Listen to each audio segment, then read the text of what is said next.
wanted to create a place for women journeying with cancer to be inspired and to shake up the way we look at cancer so we can activate the power of our minds to heal us from the inside. Welcome to this series, Rethinking Cancer. I'm Cindy Scott, two-time cancer thriver and author of the Healing Journal. This series is sponsored by Evolving Women, an online healing sanctuary for women journeying with cancer. You can find them at evolvingwomen.co.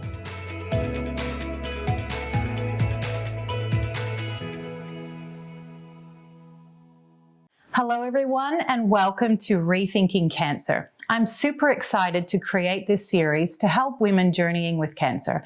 And there's three focus areas that we're going to be focusing on.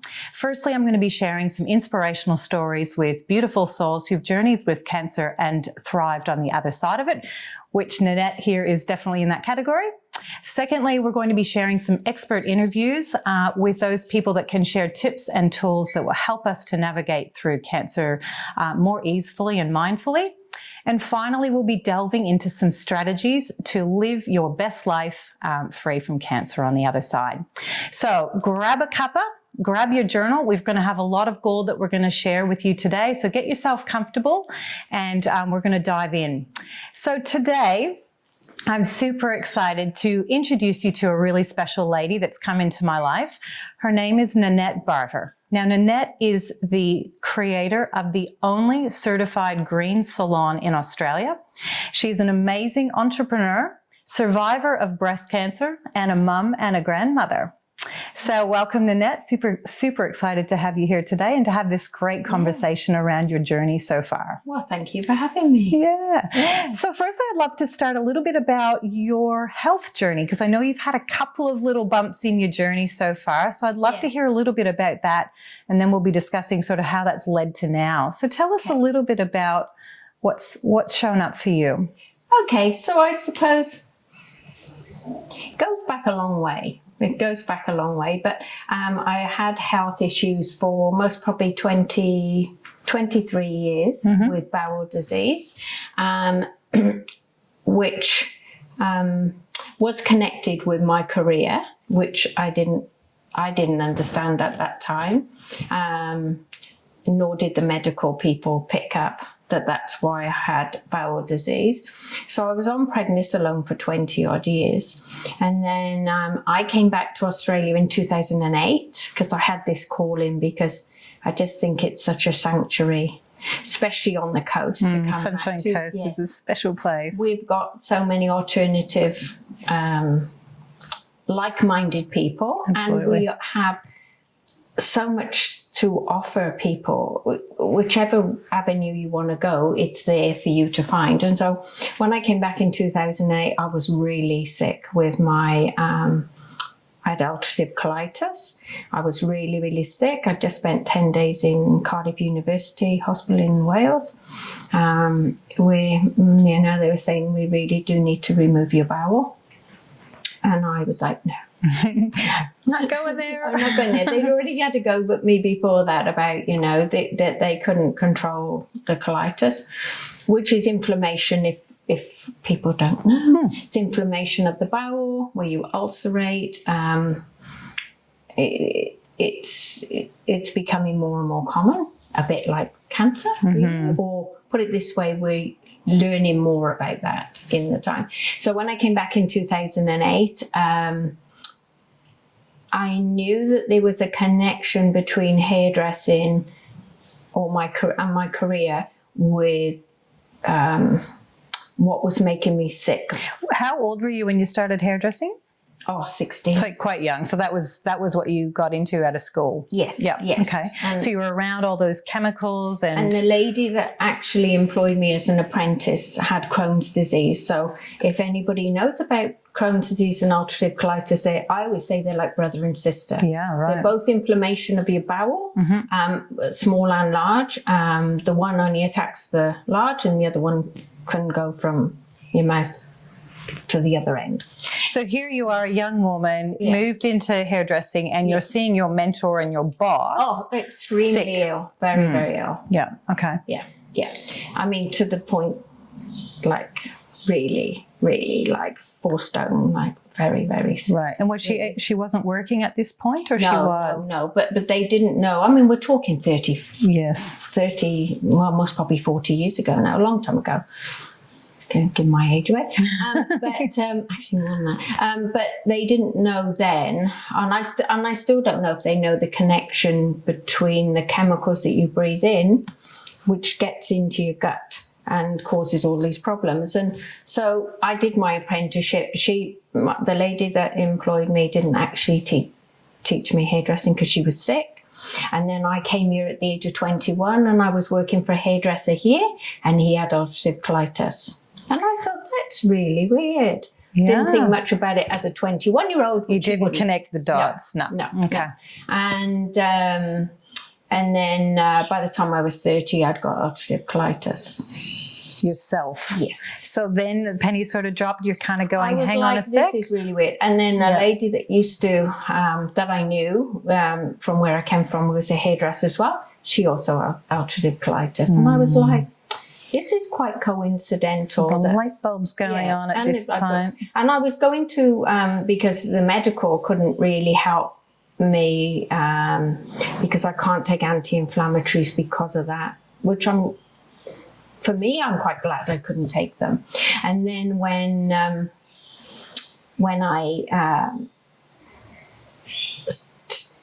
I realised that they really couldn't help me, the medical. I went to a naturopath in London. I used to go to Ford Alderson, and she actually used to come to Australia teaching. All right. She only died a year or two, a French lady, and she was very, very good at her job. And I'm sure she told me on more than one occasion, Nanette, it's your profession.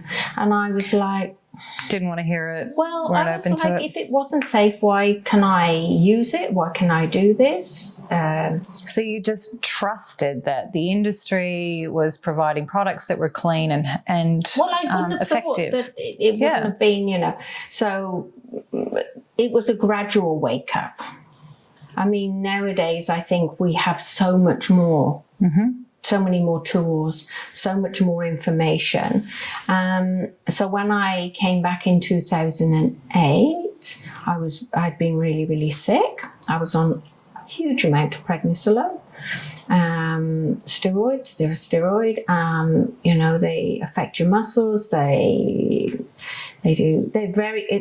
Don't get me wrong, it's a very good drug, but it also has very large side effects. Okay? Yeah. So I was on that when I came back, and I'd already started putting more and more together about hairdressing and my bowel disease. So you started doing your own research around it and seeing this naturopath, and you started to question things. Yeah. And then when I came back in 2008, I was like, well, I know I didn't want to work. I'd always had my own salons from the age of 21. All right. Okay. Entrepreneur from the earliest of days. Yeah. I don't sort of think, it's funny, I just do this thing.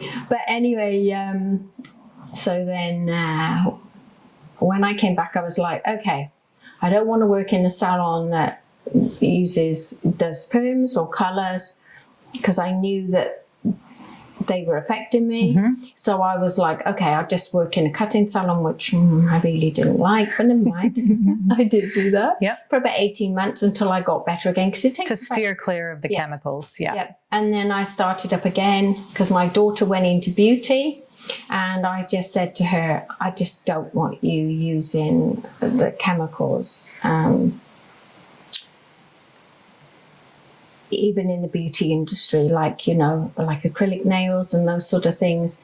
I just said, I just don't want you dealing with that, because I don't want you to go through what I went through. Absolutely. And I literally signed for the lease the 1 week, and the following week they said, I had actually gone for a mammogram, and I kept driving past the mobile mammogram thing. I was 48, and I kept thinking, I should go. Something was telling me. I'm quite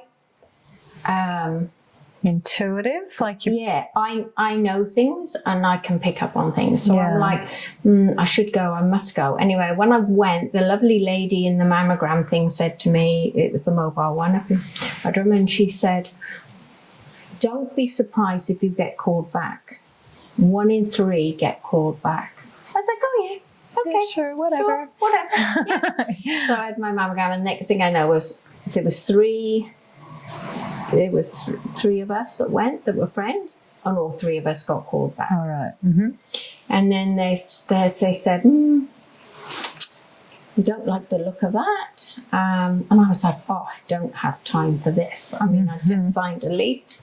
I was like, You've got your vision, you've got your business in mind. And I was like, okay, I'm going to do this, just cutting and blow drying and give that type of service. My daughter would do some beauty, like eyebrows and waxing and facials, because we had room for that. Mm-hmm. And I was like, oh, I don't have time for this. Anyway, by the time they decided, and they'd done a biopsy and whatever, and they were like, still undecisive about it, but we think, you need to come in and have a lumpectomy done, and we can have a look at that. And that took a while. Now, I'm always a very busy lady. I get that about you. And so I was like, okay, so I need to stop, and I have to do research before I go back and get my diagnosis. So you hadn't even got the diagnosis yet, but you had this desire to do some research and understand a little bit more fully. Yeah. Yeah. And I think because of my colitis, I'd done a lot of research. Yeah. I was dairy free. I'm allergic to dairy and proteins in milk. I knew I had those issues, so I'd been dairy free for like 17 years or something. And I tried all sorts of things. So I'd already done a lot of research in that, but a friend of mine here had been diagnosed with a really severe cancer, and she decided she would do alternative because she didn't have no choice. Put it that way. Let's just put it that way. Anyway, so I thought, right, before I go back for my diagnosis, let's look at, so I looked at all the normal sites you'd look at. Mm-hmm. So I looked at, UK cancer, America cancer, Canadian cancer, because I was so used to researching everything on a global scale, and everything kept coming back to the same. Right. Same. Nobody was giving you alternative or different. Woo woo. Yeah. Yeah. So I was like, okay. So when I went back for my results, the surgeon that had done it said to me, oh, Nanette, you've got ductal carcinoma in situ. It hasn't spread. And this is what, I would recommend. I was already seeing or being treated by a biochemist from Sydney who was treating me for my colitis. Mm-hmm. And so I got in contact with him and I said, what do you think about this? This is my diagnosis and whatever. So between the two of us, he said, I feel you need to do this. If I thought you needed to go in for more, I would definitely tell you. Mm-hmm. It wouldn't be worth my, So I was like, okay. So I made the decision that I think if my diagnosis had been different, I most probably would have made a different decision. Mm-hmm. But my diagnosis was I'd caught it so early on that it hadn't spread. Thankfully. Right? Yeah, mm-hmm. Right. So in my mind's thoughts, I do like a bit there. I thought, okay, well, what I'd do is I would go down the more alternate. Mm-hmm. To a point, because really I was already doing a lot of alternate. Yeah, so you're sort of dancing that line between Western medicine and I there think may be some other... I think you need both because you need to be agree. diagnosed. I felt that, Totally. 100% that. And if anybody asks me, I always say, go with your gut feeling. Mm-hmm. You need to do what you need to do. And for me, I always say I was fortunate at that time. But I also looked at it like this, and I thought, well, if it comes back in 5 years or 10 years, we're going to be in a different position to where we are today. So you had the lumpectomy. Yes. And did you do any treatment beyond that? Okay. No, and I didn't. And they did want me to have radiation. I was just like, I'd been through a lot.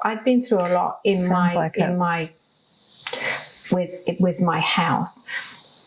And then when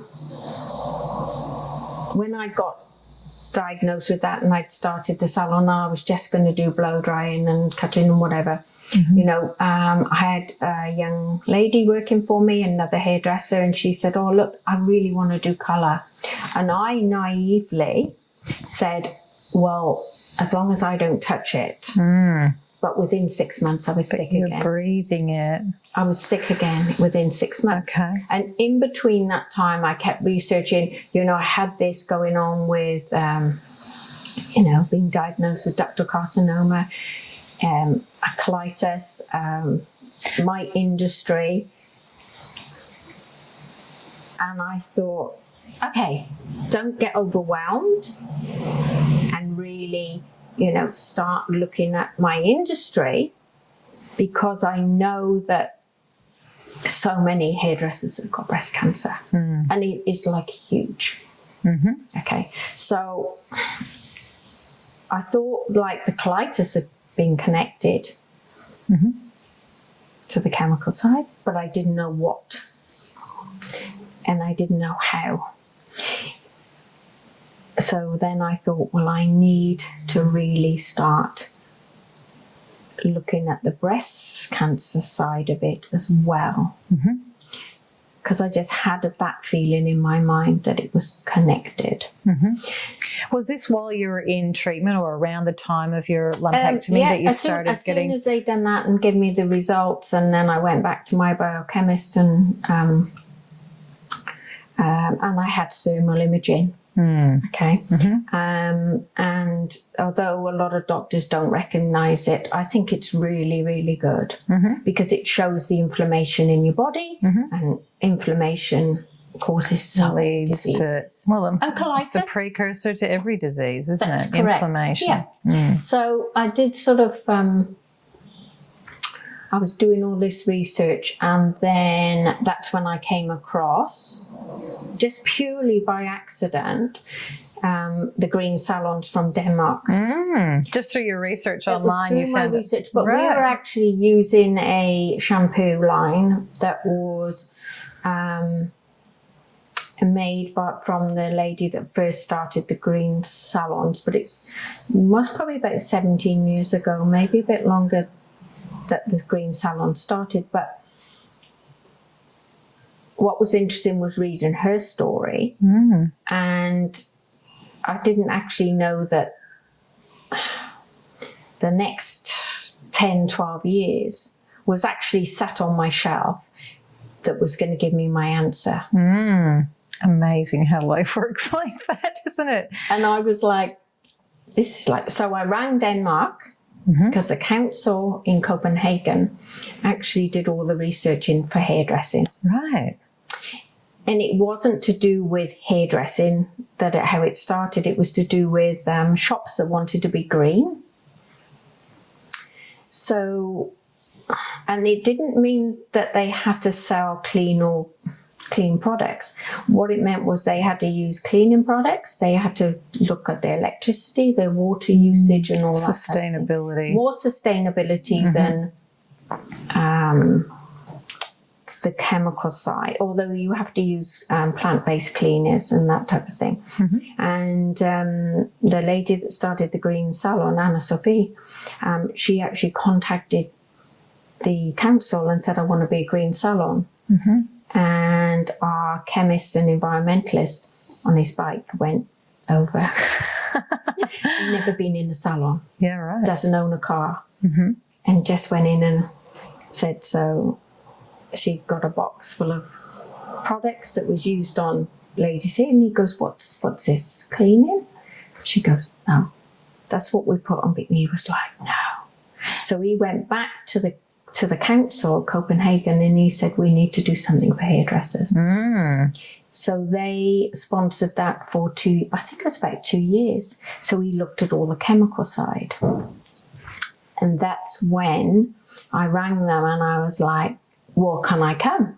I want to come. I want to see. Want to be part of and this. so I said to Laura, my daughter, I said, right, on a plane next week, Denmark, here we go, in February, where the sky, middle of winter, the sky was on the floor.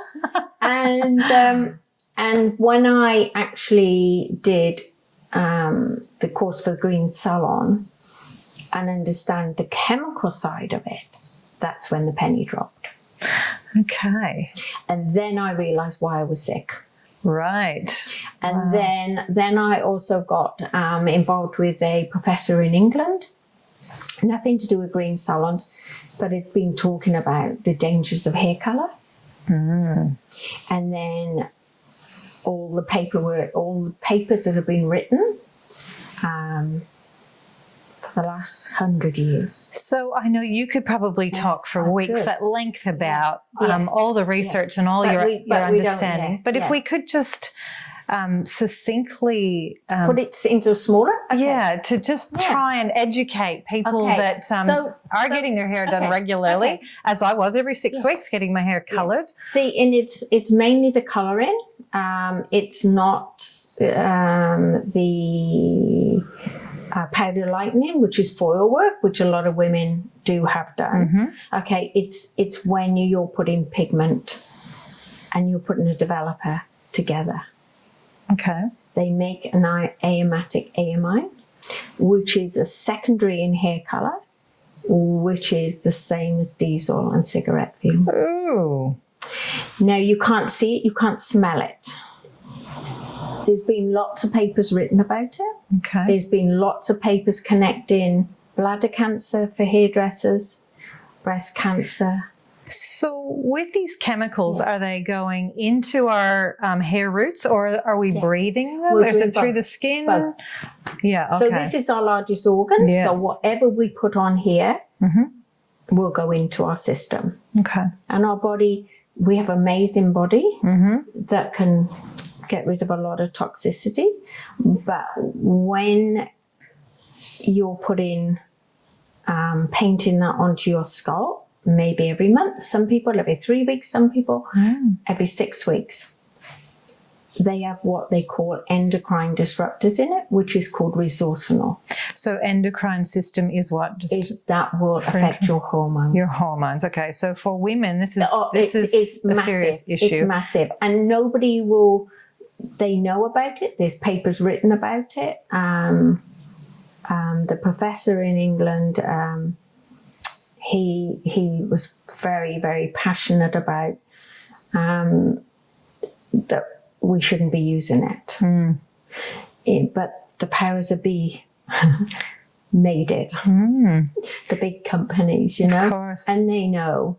And that's what makes me sad for the young people that go into angry. Oh yeah, I was angry because I just felt like, you know, it's like we go back to the beginning when I went to the naturopath and she said to me, you know, it would be your career. And it would be the chemicals you're breathing in would be giving you your ulcerative colitis. Once we became a certified green salon 6 years ago, there was only 75 of us in the world. And I think that's from lack of education for hairdressers. Absolutely. If I went into a TAFE or a college and I did a day on educating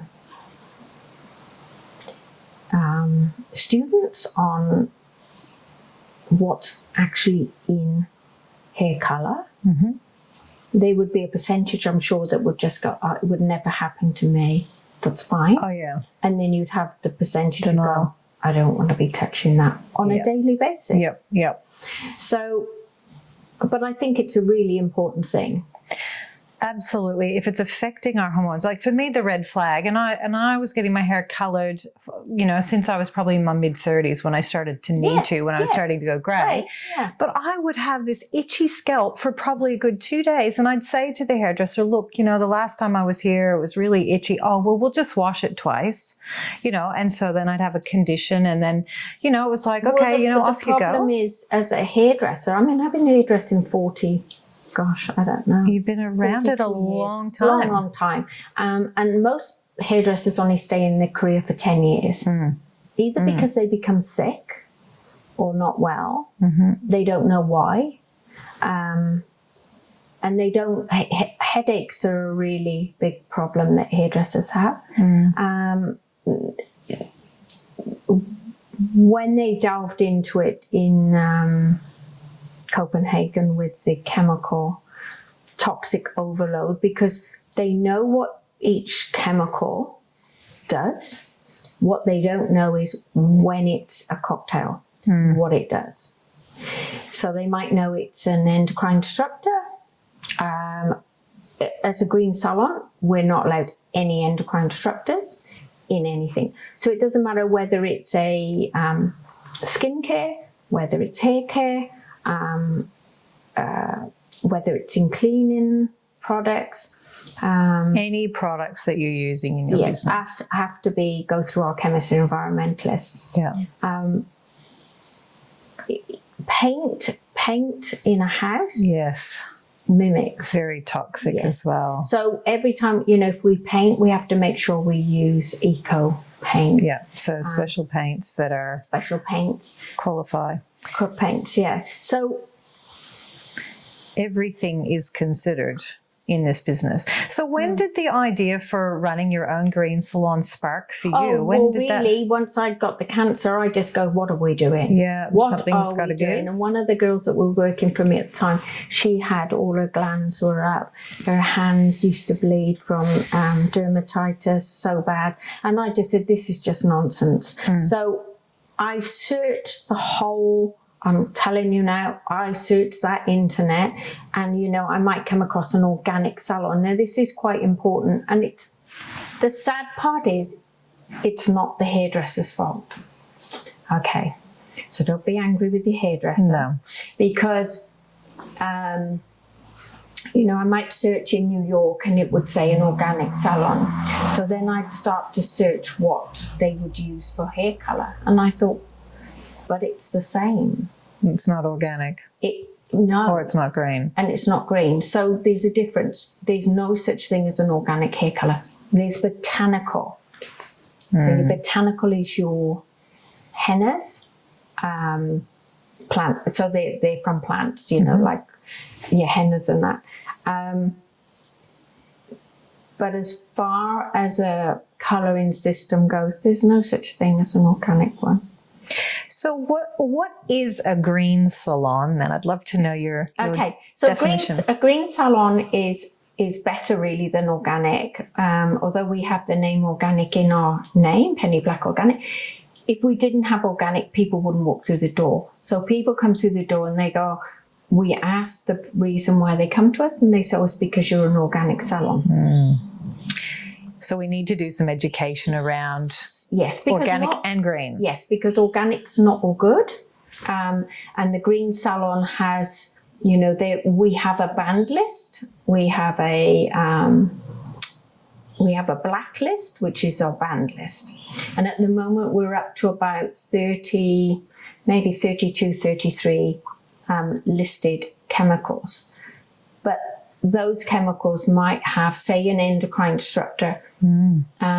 It could be 17 different types of names for that one. Yeah. Okay. So that comes down to, we have a positive list, which means what we can use, and we have a negative list. Every year we're audited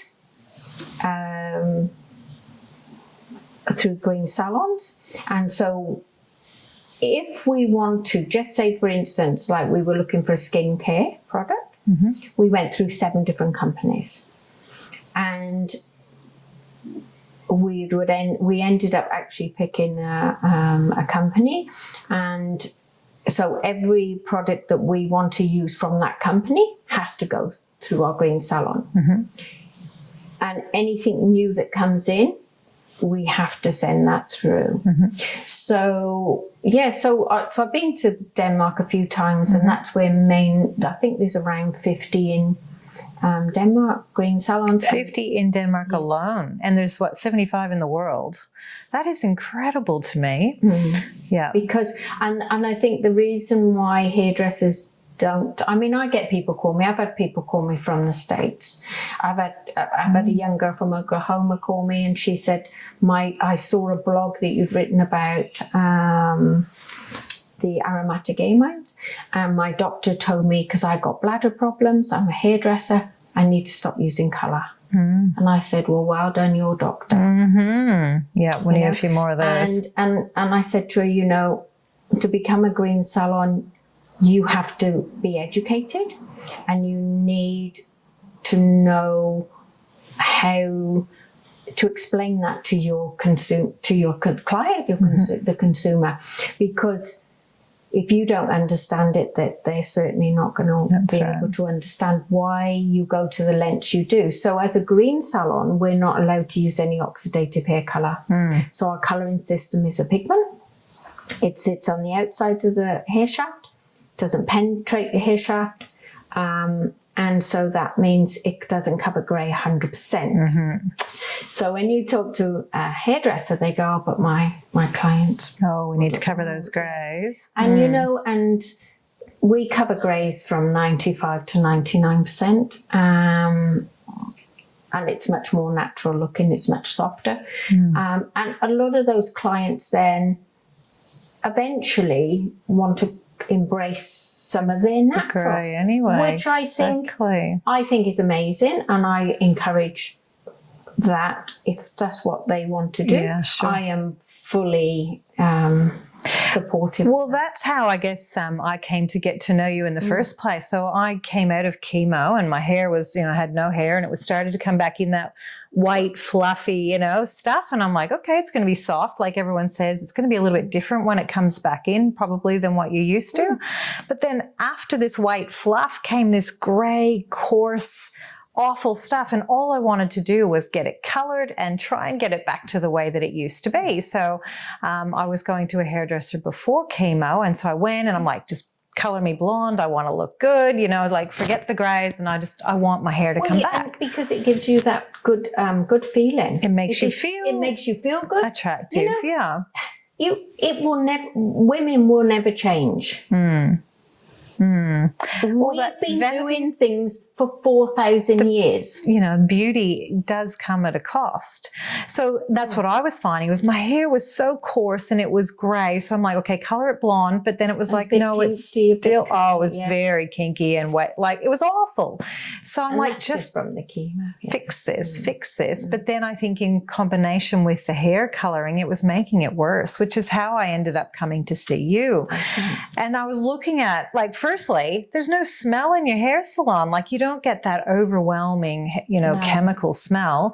But then when I was sitting there looking at the hairdressers, but also your client base, everyone's got this beautiful, healthy, shiny looking hair. And I'm like, something that we really pride ourselves on. It's not for everybody coming to a green salon, because some people want that 100% grey. But the amount of clients that we've got and their hair condition, it might take 6 months. So I always say it's a journey. It's a journey. It is. Life is a journey. It is, totally. Life's a journey. And if we don't learn from our mistakes, how are we going to make better decisions? And that's all through education. Absolutely. And I sort of feel that about my journey with cancer. I feel that my journey with bowel disease, the universe was shaking me. Yeah. It was telling me to take notice. If you keep doing what you're doing, you'll keep getting what you're getting. Or worse, keep getting sicker and sicker. And I was so sick. And I have to say, between the age of 30 and say 40s, in my late 40s, my life was terrible. In terms of your health? In terms of my health. In terms of how you felt within yourself? I was exhausted. I was drained. I, would worry if I could go out and eat. So not that vibrant self that you should have been enjoying. No. And now, once we became a green salon, my symptoms for my bowel disease just stopped. Unreal. So I knew then that it was connected. And when we started back colouring, even though I wasn't touching it, I didn't realise I was breathing it. Yeah. We still take it in, don't we? We do. And it's like anything that it's through education. And I feel now we're in the age of Aquarius. We're in the age of technology. We're at the beginning of it. And I think we're going to learn so much about what's happened for the last 30, 40 years. And how we've just felt, if we wanted to colour our hair, we'll do that. If we want to use certain makeups, we'll do that. If we want certain things on our nails, we'll do that. Nail polishes, nail things. Like even though we use nail polishes, we have to have, ones that come under the green salon. So they don't have formaldehyde. So they do exist. Yeah, they do. They do exist. And there's more and more companies, and people are becoming more and more aware that the consumer, the client, wants better products. Cleaner, greener. Yes. Yeah. And I think that's where, when I went about being a green salon, I actually went more for, I thought, if I don't change, I can't carry on doing what I'm doing. And I didn't want to see the stylists that were working for me. One was on antihistamines every day because the doctor said it was from the pollen and whatever. The one had dermatitis so bad from just shampooing and doing that from shampoos. The other one, she had problems with her eyes, and I'd been diagnosed with breast cancer. I'd also had colitis, and I thought it has to stop. Too much. It has to stop. And then once we became a green salon, the one on antihistamine stopped taking them. The ones with the bad hands, because we changed all products, it got a lot better. And then the other stylist is still with me today. She doesn't have the problems with the allergies on her eyes unless she uses something that is not. Once you get that allergy, if you use something that's got something in it that's like, it could be a mascara, it could be a sun oil, any chemical that gets in, it will make you become allergic. Now in hair colour, we have it was designed by a chemist in 1904, 1905, and it's called pethylene diamine, and they call that PBD for short. It is an extreme sensitizer that you can go in anaphylactic shock and people have died from. Okay, so when you're talking about itchy on your scalp or your face swells up after you've had a colour, it means that you will become sensitized. And will that increase? And it will increase. More sensitive over time. And they took it out, I think it was in the 70s, something like that, out of hair colours, and then they put it back in. And the professor from the UK says to me, Nanette, they talk about HRT. He actually wrote a letter, which I've got to, I think it was some big paper, Telegraph or Times. They wouldn't publish it, because they were talking about HRT, and he said, and women are having their hair coloured on a daily basis. Yeah. So you said before, you were saying before that you felt really your breast cancer diagnosis was a bit of a shake-up. And, you know, look at what has transpired since in terms of what you've researched, what you've created. You've built your Penny Black hair salon, green salon, you know, so maybe in a way it was a little bit of a gift. It was that shake-up. It was the best gift I could have had. That's what I think the universe was shaking me. Yeah. And, you know, I say to people, listen to what your body's telling you. Absolutely. Our body's so wise, isn't it? I would say that to anyone too. It's like, you know, it's not that you would wish cancer on anyone, but I am such a better person for having it. It's actually put me on a path after having cancer. Same as me. Yeah. Well, and it put me on this massive path that I just couldn't stop researching till I found what I needed to find. And then that took me then for green salons, but then also it took me on a journey to look at alternatives as well as conventional. Yeah. And, you know, so many people say, Nanette, can I talk to you? I've been diagnosed. What would you do? And I say, number one, do what your gut is telling you to do. What's right for you. If something in your mind is telling you, no, don't do it, don't be afraid. Go and get more information about it. Correct. And that's the same as what we do as a green salon.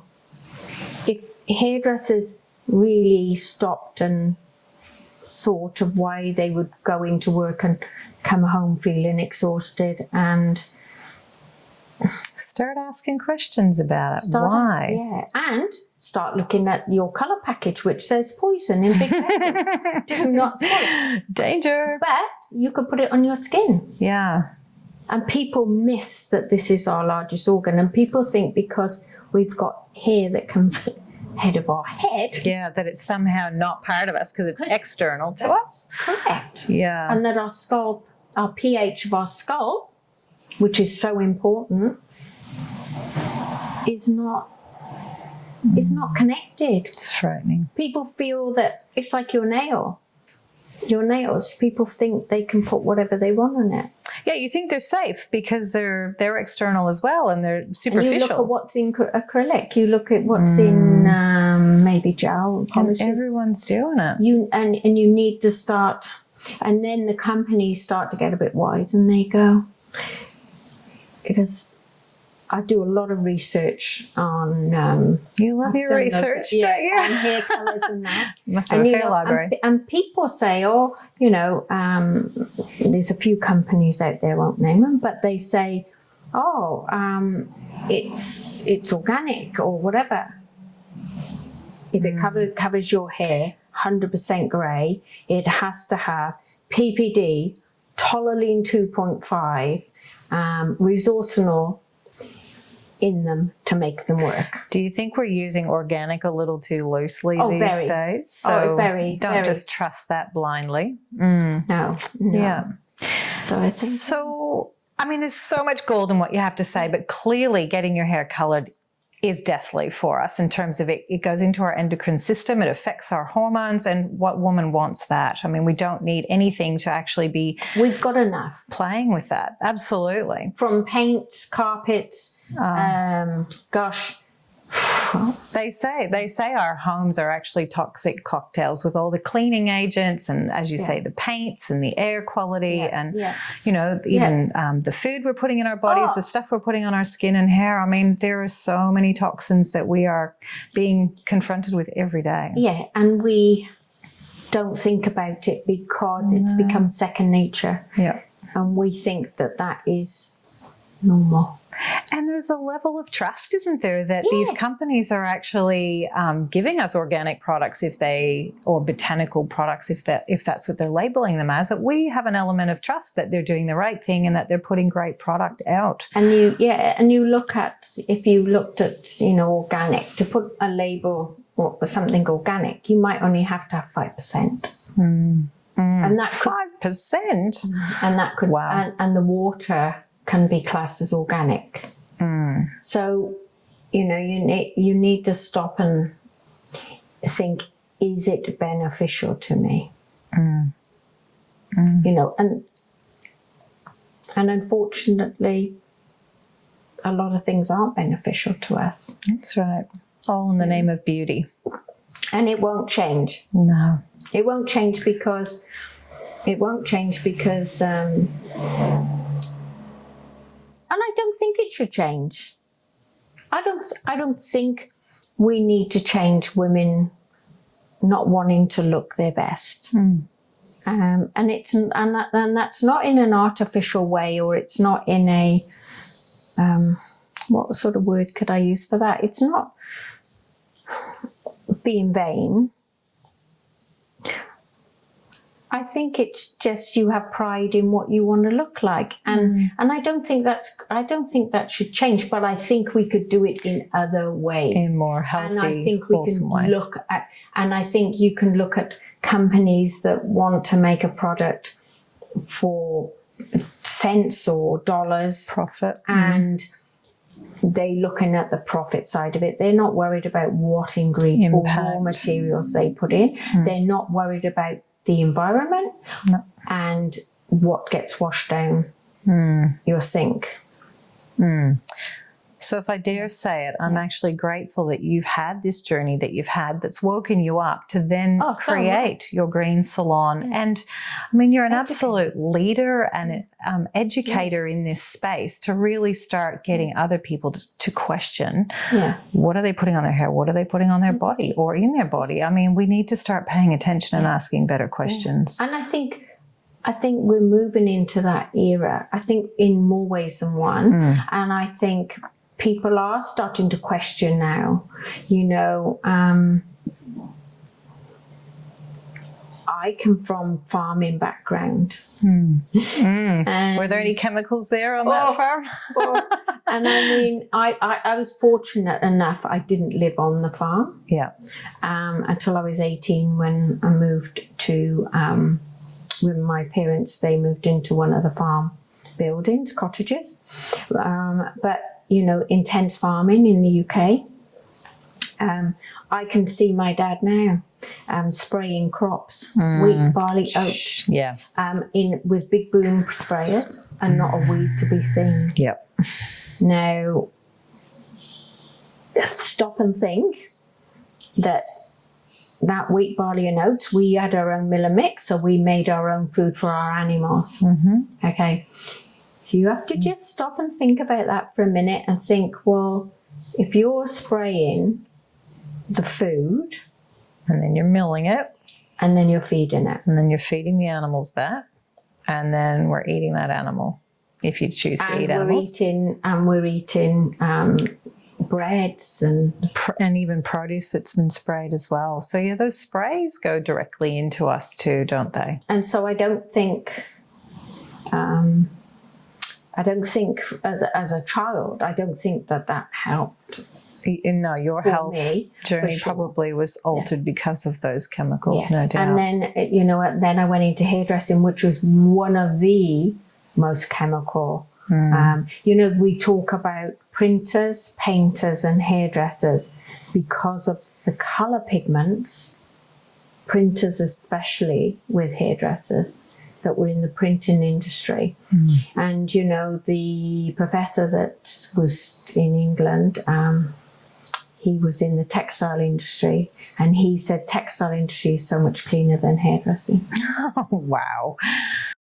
That is scary. Yeah. And that's what he said. It's scary to think. I can't believe that they're still allowing hairdressers to be able to use it 6 or 7 days a week, plus putting it on client's head, plus what gets washed down the sinks into our waterways, into our water systems. And the papers and the research that have come out of every country you can imagine have all had concerns. So you've got a lot of educating to do, my dear. Well, yeah, I think now we've got the green salon where we, you know, it's taken a while. The team are incredible. You've got an amazing team. They know great salon. They know everything. We do a lot of educating. And very passionate too. I get that when I speak to them. It's like they're just so on board with the messaging and the products. And they wouldn't want to go back. They would say, I couldn't go back to a normal salon after working in it's such a refreshing change. Yeah, and I think we do need more. Absolutely. So do you see more green salons in Australia? I would like to. I think it's funny, but I think you have to be passionate about what you do. Then I think the universe gives you a shake and a wake-up call. And then you think, well, if I want to carry on what I'm doing, then I need to change. And I think because whatever I do 110% because I believe in what I do, and I do it because I have a reason to do it, and I have a reason to do it. Like when I became a green salon, I didn't think about my customer or my consumer. I was more concerned about the team working with products and your own health as well, and my health, and that's what prompted me to do it.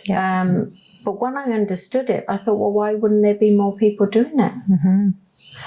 So then that made me, so the last 3 years now I've been working on products, making my own products.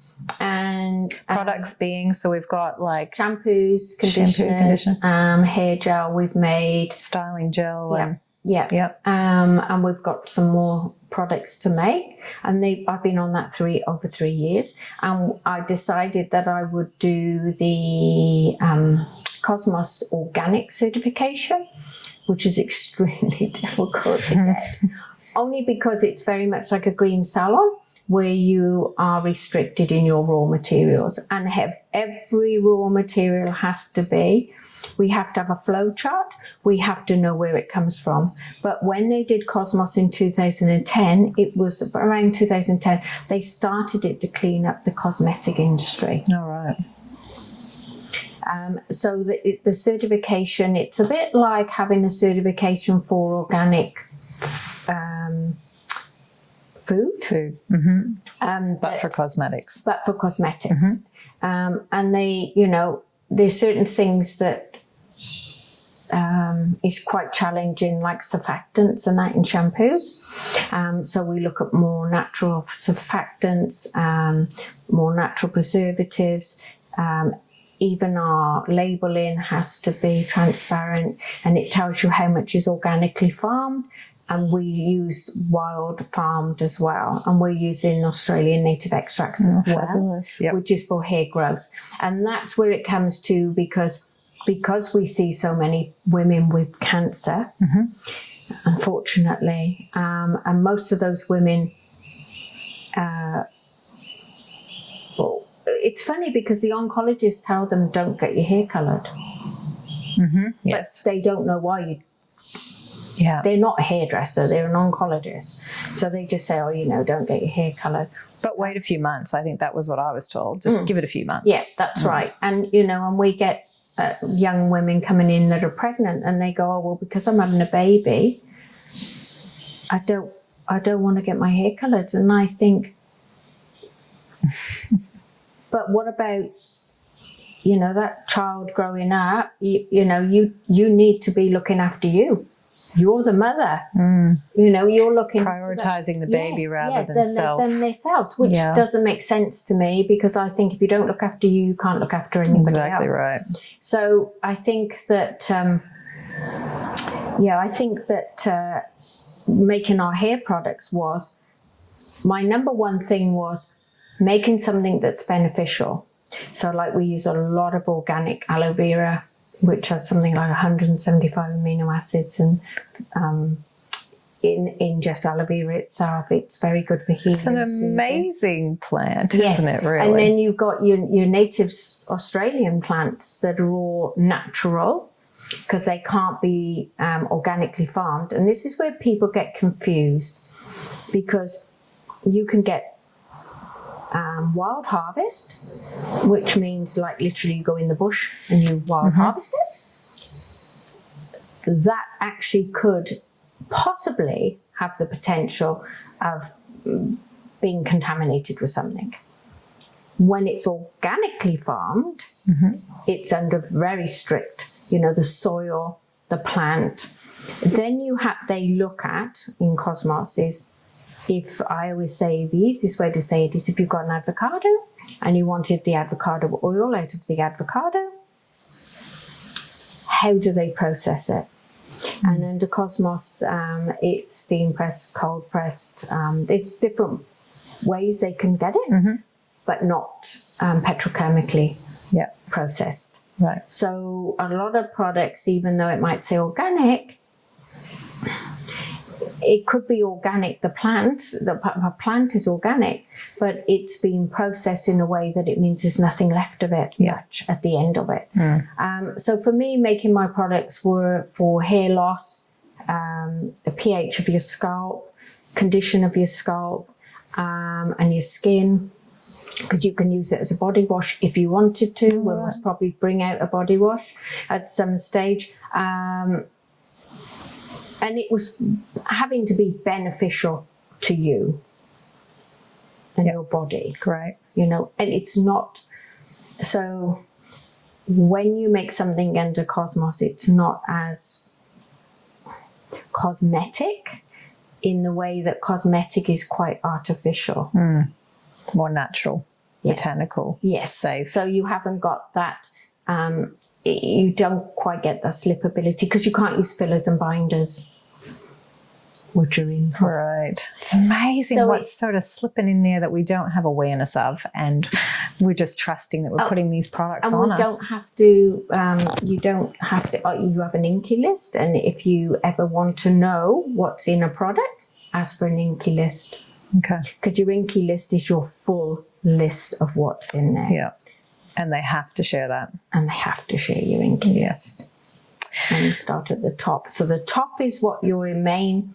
So if it's certified organic, like aloe vera juice, it will be at the top. If it's water, it will be at the top. Okay. And then it works its way down. Quite an amazing journey that you've been on. Well, it shook me. Incredible. Absolutely. It shook you to wake you up to then, follow this path or go down this path. And I mean, now you're an absolute leader in this space and the lives that you're impacting. I just wish people would be,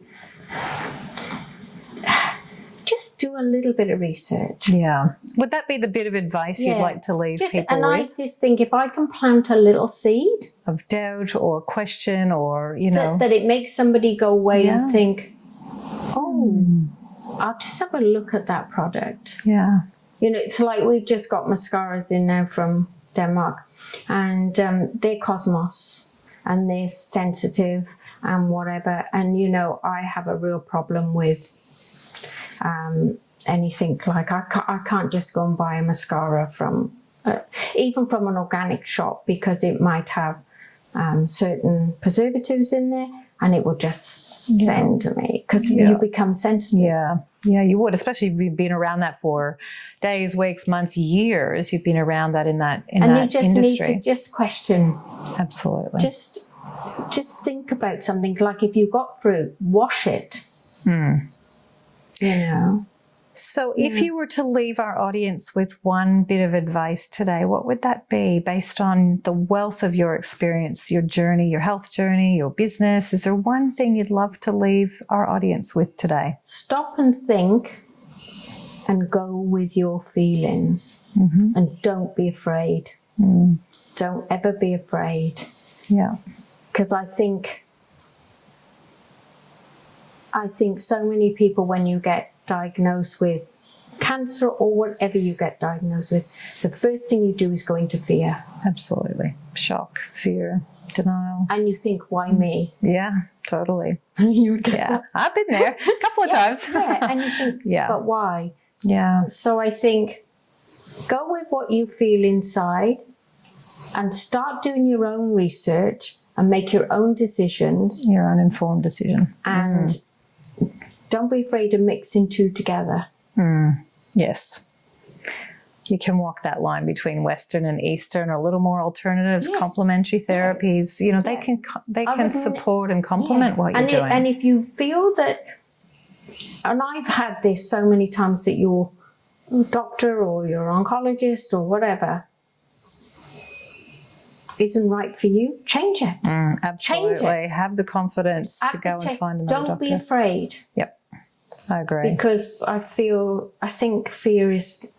I think if anything too, you almost need to shop around and find the doctor that's going to be the best fit and have the same ideology that you have around how you want to approach your cancer journey. And someone who goes, okay, so you want to do some alternative? Fine. That's fine by me. So let's see how we can slot that together. I shopped around a little bit. I mean, I went down a path with certain doctors in the beginning, and I kind of thought, these guys just really they're not open to anything different than what they're preaching. And so I found another one who was much more open and alternative. She's actually a yoga instructor herself. So she gets that more holistic mindset, more conscious approach to treating cancer and living life beyond cancer. And I just thought that was such a breath of fresh air. And it gives you that feeling of there is hope out there, and that you can do different things. Absolutely. But I think that's the same even with my profession as hairdressing. I think there's so like this. Yeah. And there's a whole wide world out there. And there's so much options. people can do. Absolutely. Yeah. And it's not just for the hairdresser, it's for the client. It's the same with oncology, it's cancers, doctors, anybody. I've been through so many. Been around the block a couple of times. But you know, I just feel you just need to do my gosh, there's a big wide world out there. Yeah. And there's some really good people. Get good information, do your research, find the right people, trust your own gut. That's what I'm hearing, your own body's wisdom. Tune into that. And definitely. if it doesn't feel right for you, do something about that. Honor it. Yeah, and look and do your research and you'll find your tribe. Definitely. And I think that's important too. Absolutely. Yeah. Well, thank you so much for your time today, Nanette. It's been an absolute pleasure. You are such an inspiration, and I'm so pleased that you're carrying the torch for this, because there's so many people that need to hear what you have to say. If we can educate more people, if the consumer can start making more informed decisions around what they want to have on their hair, and even their beauty products as well, I think that's so key. I think it is. I think we've taken ourselves for granted for so long, and I think women trusted. We're really good at doing things, aren't we? Putting everyone else first too. Especially when you're a mum and you're busy and you're working and you think, I don't have time for me. That was one of the key learnings I took from my second cancer journey, was like, well, hang on a sec, who's looking after me? And if I can't take time out for me, well, what can I do? So I just thought, well, if I'm dead, then I'm of no good to anyone. So prioritizing myself was a really key learning. And I think as well then on that journey you help other people. Definitely. And I think that's... Well, that you are. So thank you for coming in today. And thank you so much for joining us. It's been an absolute pleasure having you here, having this conversation around rethinking cancer. I look forward to seeing you next time, where we'll be sharing other inspirational stories, expert interviews, and how to live your best life without cancer. Thank you so much. Thanks so much for joining us today on Rethinking Cancer. I hope this episode has lifted your spirits. Come and join us again for more inspirational cancer thriver stories, expert interviews, and strategies to live your best life. Who knows, maybe it could be your story next. I'm Cindy Scott. Until we meet again.